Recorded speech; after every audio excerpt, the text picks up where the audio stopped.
So, this question has come up a lot as of the airing of the Thousand Year Blood War Arc anime Part 1, and while we don't have a definitive, concrete answer, I'd like to give my 2 cents on the matter. That being, why doesn't Ichigo use his Hollow Mask anymore? More specifically, why doesn't Ichigo use his Hollow Mask after he gets his Shinigami powers back? Although Ichigo's Hollow Mask appears sporadically throughout the Soul Society arc, culminating in the last-minute appearance of a strange, seemingly nameless figure during his battle with Byakuya, it's not until the Arrancar arc where it begins to play a larger role, and its very appearance is a huge aspect of Ichigo's story and development. Not only that, but Ichigo's Hollow Mask, with its minimalist yet iconic design, became an essential part of the character's identity for a huge chunk of Bleach itself. And yet, once Ichigo triumphantly has his powers restored to him at the end of the Lost Agent arc, his mask is nowhere to be seen, and would never be seen again.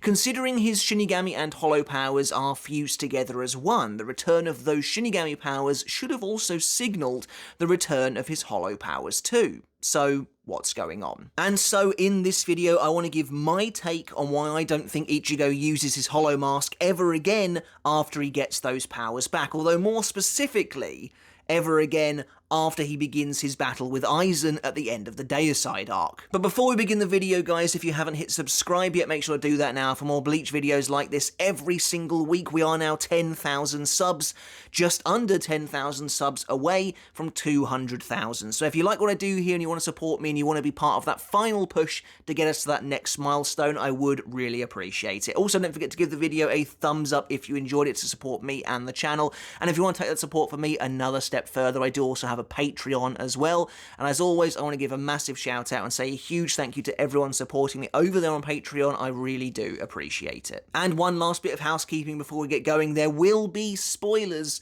for some of the later parts of the Thousand Year Blood War arc in this video to come. So why doesn't Ichigo use his Hollow Mask anymore? I think there are 2 ways of answering this question.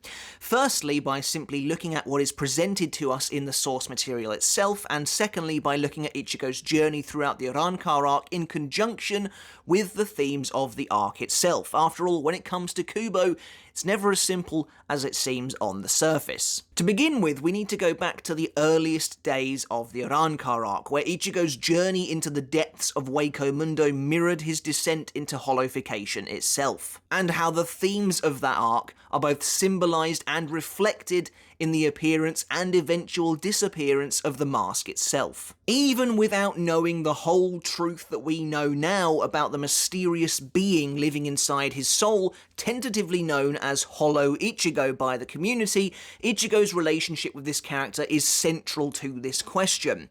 At this point in time, representing those hollow powers of Ichigo's which threaten to destroy and overtake him in the Arrancar arc, Hollow Ichigo seems to be, to both us and Ichigo himself, an unnatural invader. Ichigo doesn't want or like these powers, but they're encroaching upon him at all times.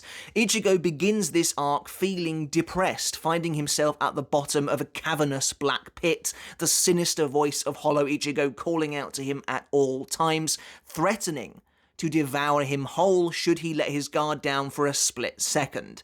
Hollow Ichigo even actively hinders him in battle, and we see Ichigo only continue to spiral. It's only once Ichigo meets the Vizards, Shinigami with hollow powers of their own, that he begins to get a handle on what's happening and actively confronts his inner Hollow properly for the first time.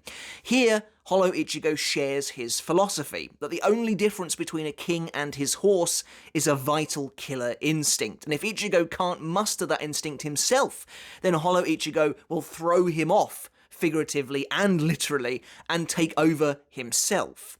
Ichigo prevails, however, but not before his inner Hollow leaves him with a parting threat, dangling over him at all times like a dagger. If Ichigo should ever die, his inner Hollow will completely take over, and the consequences could be disastrous. But there's no time for that now. Upon his victory, Ichigo achieves a hollow mask of his own, one that he has limited control over but can form of his own will, dredging up his hollow powers to augment himself in battle. Ichigo descends further and further into Waco Mundo, using his hollow mask more liberally to take on the ever more powerful enemies, and in the eyes of some of his absolute closest friends, grows ever closer to that darkness that beats at the heart of enemy territory.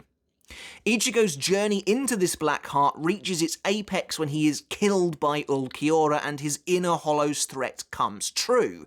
Ichigo's monstrous hollow takes over his body, tearing his foe apart, but also seriously injuring his friend Uryu in what seems to be a display of nothing but an instinctive desire to protect. When Ichigo is freed from this form and returned to life, things have changed.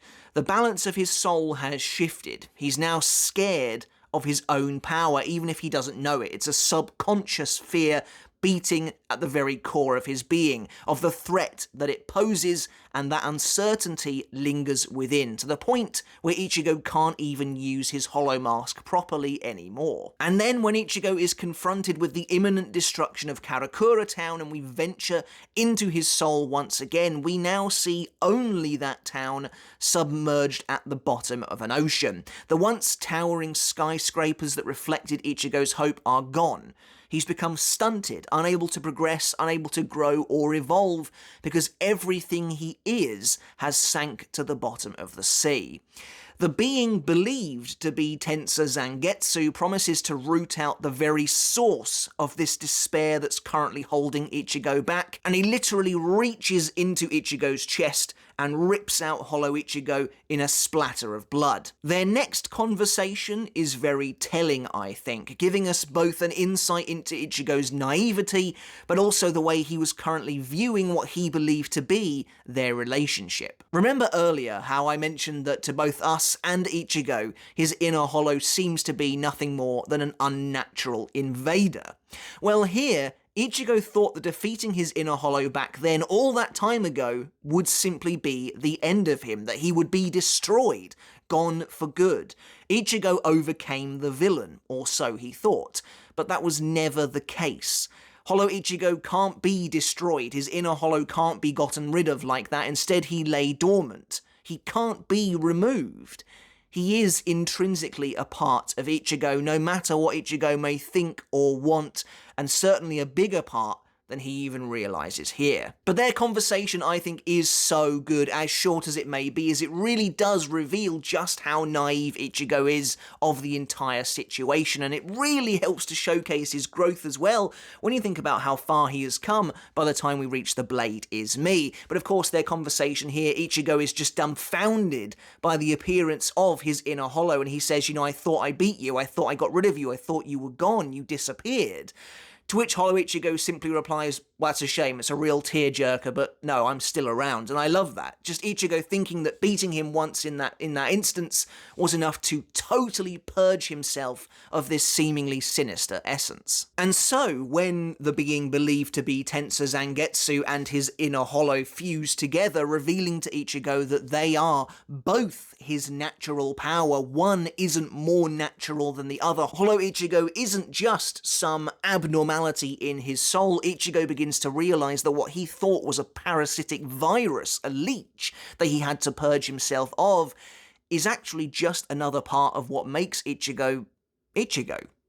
His powers have harmonized before his very eyes, and now to reach the next level, it's simply down to Ichigo to accept that. And accept it he does. By accepting their blade, Ichigo attains a new power and reaches a new plane of existence strong enough to help defeat Aizen. And we see in this moment the water, that deep crushing ocean, begins to disappear.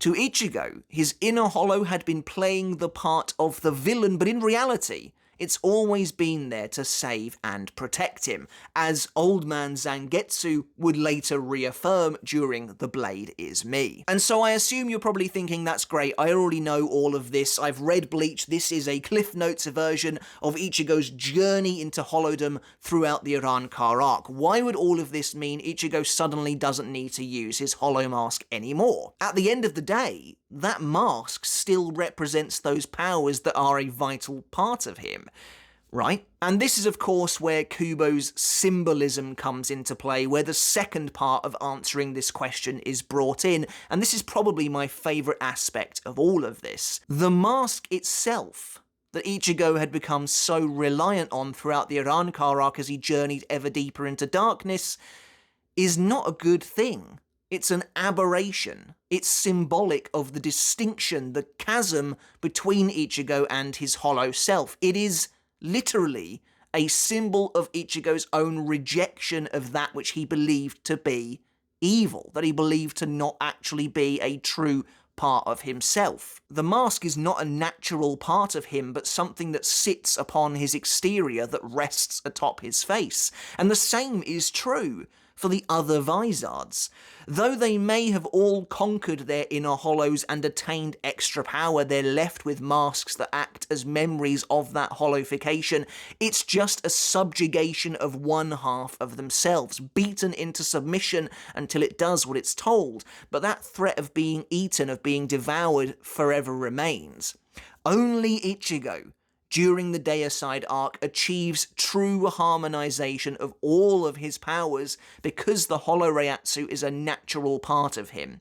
He wasn't hollowified through some devious experiment or in a quest to gain more power. And so, for those Shinigami who were hollowified as part of Aizen's experiments, their hollow masks, although technically granting them access to greater power, will forever remain as lingering reminders of that which they went through, whereas for Ichigo, the appearance of his hollow mask was merely a sign that he didn't yet truly understand himself or where his powers came from. It was simply a continuing reminder of that divide that Ichigo himself had created, that border, that wall that he had put up between himself and his inner hollow, in an attempt to keep it at bay, not realizing that really he simply had to accept it and the power that it gave him. The gradual transformation of Ichigo's mask throughout the Arrancar arc is reflective of him leaning more and more into those powers, and in turn, that darkness that he doesn't have full control over.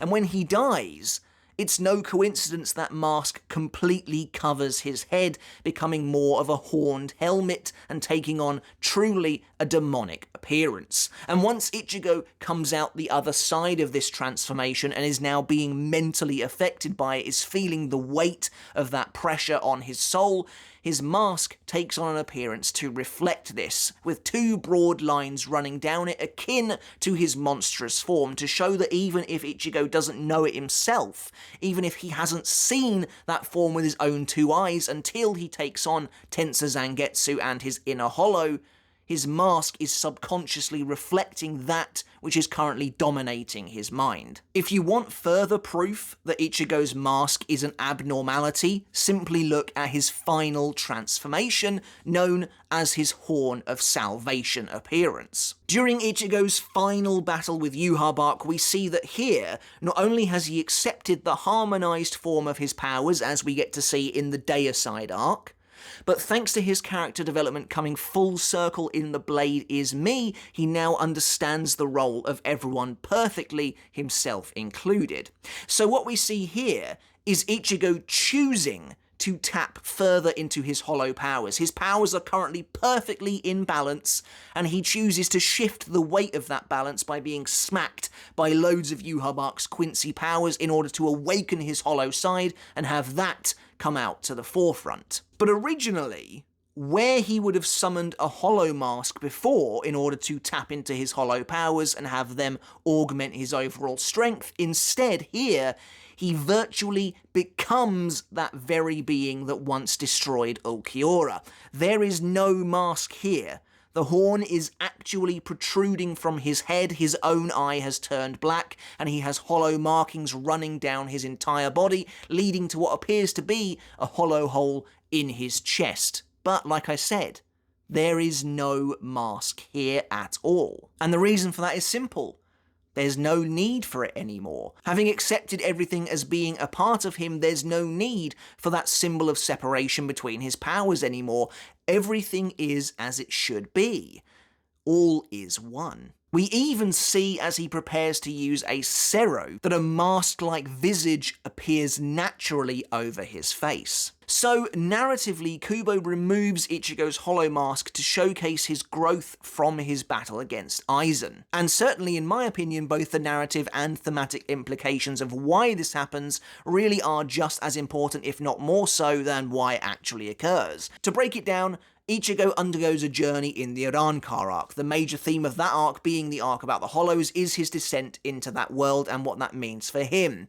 Ichigo thinks he defeats his inner Hollow early on and then uses its power, but after it takes control, Ichigo realizes it was never truly gone and can't be gotten rid of that easily, but he eventually learns that it's not some monster he needs to kill, but instead a vital part of himself. So this is why, in the Lost Agent arc and in the first Quincy invasion of the Thousand Year Blood War, Ichigo never summons his Hollow Mask, even if it might seem like it would be helpful to do so. His powers are already naturally merged together, and he has accepted that harmonized state. There is no longer any real separation between himself and his inner Hollow. That's why White, as we now know him today, never appears again in an antagonistic fashion. Ichigo has already accepted that he is a part of himself. And of course, we also see, as of the Lost Agent arc, that once Ichigo gets his Shinigami powers back, the Fullbring powers that Ginjo once gave him now also appear naturally on his body, though this time more akin to actual clothing, appearing as a collar or a chest piece or gauntlets on his arms and wrappings around his legs, most likely to reference the fact that Ichigo's Fullbring was a clad-type Fullbring in the first place. And considering Fullbring is an inherently hollow ability, it could be seen that this in itself is a natural evolution of where Ichigo's hollow powers go from this point on. He no longer needs to actively summon this aberration, this mask, that acts, as I said, as a barrier between himself and his hollow powers. Instead, those powers now sit naturally on his body along with his newfound Shinigami powers. And then in the far-flung future beyond The Blade Is Me, we see that even the Fullbring armor that Ichigo gained in the Lost Agent arc is gone as well, as Ichigo really finally knows exactly who he is, and as I said, he understands the role that everybody plays. There's even a mysterious shot of Ichigo during the first Quincy invasion where he is trapped inside Kirige's jail and he is thrashing wildly in an attempt to escape it, and he is absorbing loads of Kirige's Quincy Reiatsu as he does so, that it really looks like some of the blood running down his face